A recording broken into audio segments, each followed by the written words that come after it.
Assalamualaikum warahmatullahi wabarakatuh. Introduce, my name is Farah Shifagayo. I'm from class 80 2022 English Education Study Program Siliwangi.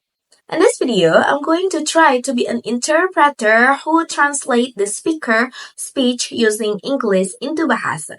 And also this video was made to fulfill practice of English Indonesian interpreting course assignment. Let's dive a little into our theory to understand where the number 21 came from. Mari kita bahas sedikit teori untuk memahami dari mana angka 21 berasal. And the reasons for its spread in self-developmental books and courses. Dan alasan mengapa angka tersebut tersebar di buku-buku dan kursus-kursus pengembangan diri. Dr. Maxwell Maltz was a plastic surgeon in the 1950s.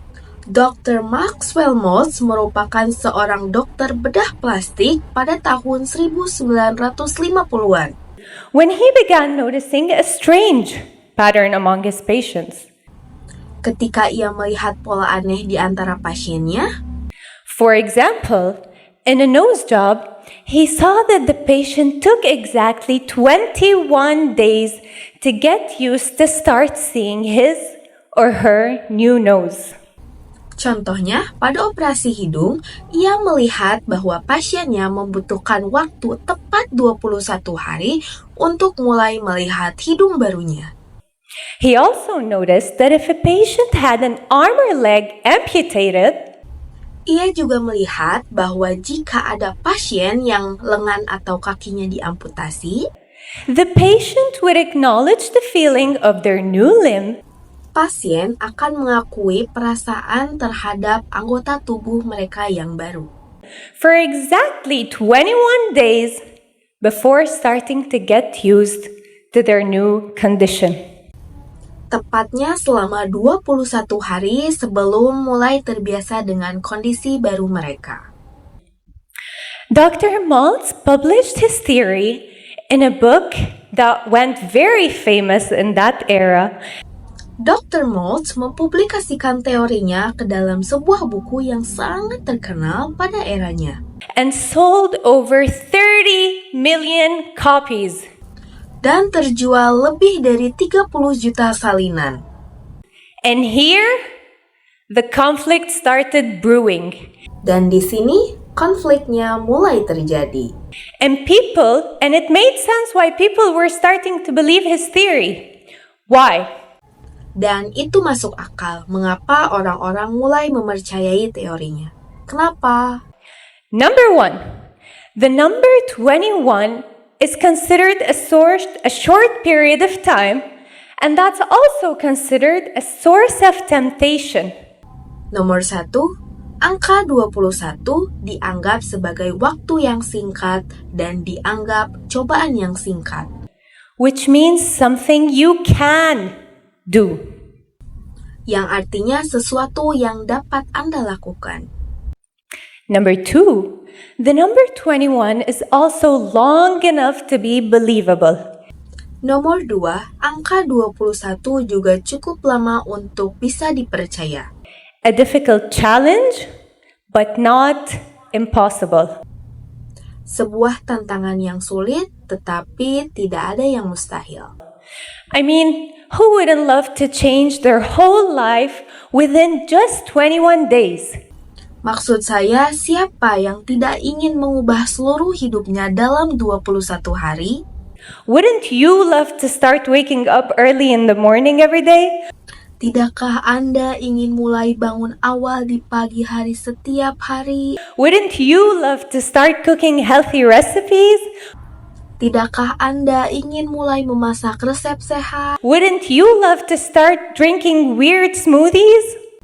Tidakkah Anda ingin mulai minum smoothies yang aneh? And all within less than 1 month? Dan semua hal itu dalam waktu kurang dari 1 bulan. We'd go for it in a heartbeat. Kita melakukannya dalam sekejap. So is it true? Can we really change our lives within 21 days? Jadi, apakah itu benar? Bisakah kita benar-benar merubah hidup kita dalam 21 hari? I know that sounds very exciting, Saya tahu bahwa hal tersebut terdengar sangat menarik.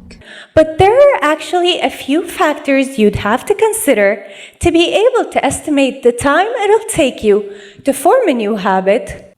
Tapi sebenarnya terdapat beberapa faktor yang mesti dipertimbangkan untuk dapat memperkirakan waktunya dan membawa Anda pada kebiasaan baru. Or get rid of an old, toxic one. Atau menyingkirkan kebiasaan lama yang buruk.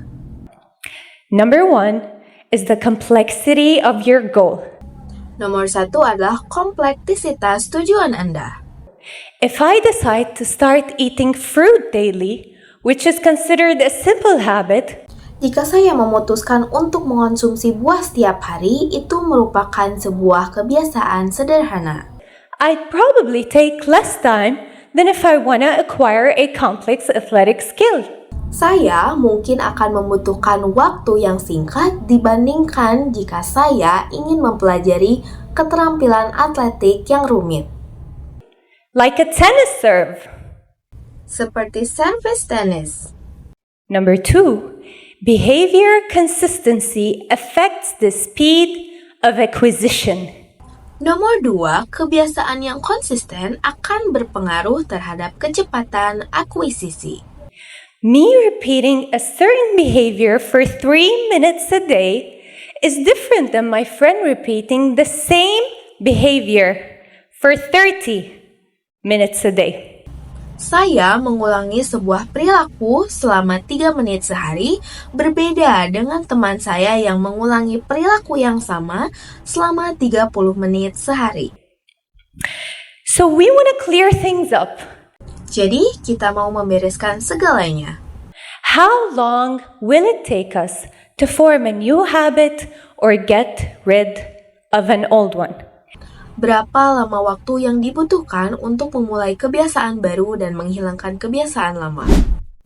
Alright, that's all from me. Thank you for your attention and wassalamualaikum warahmatullahi wabarakatuh.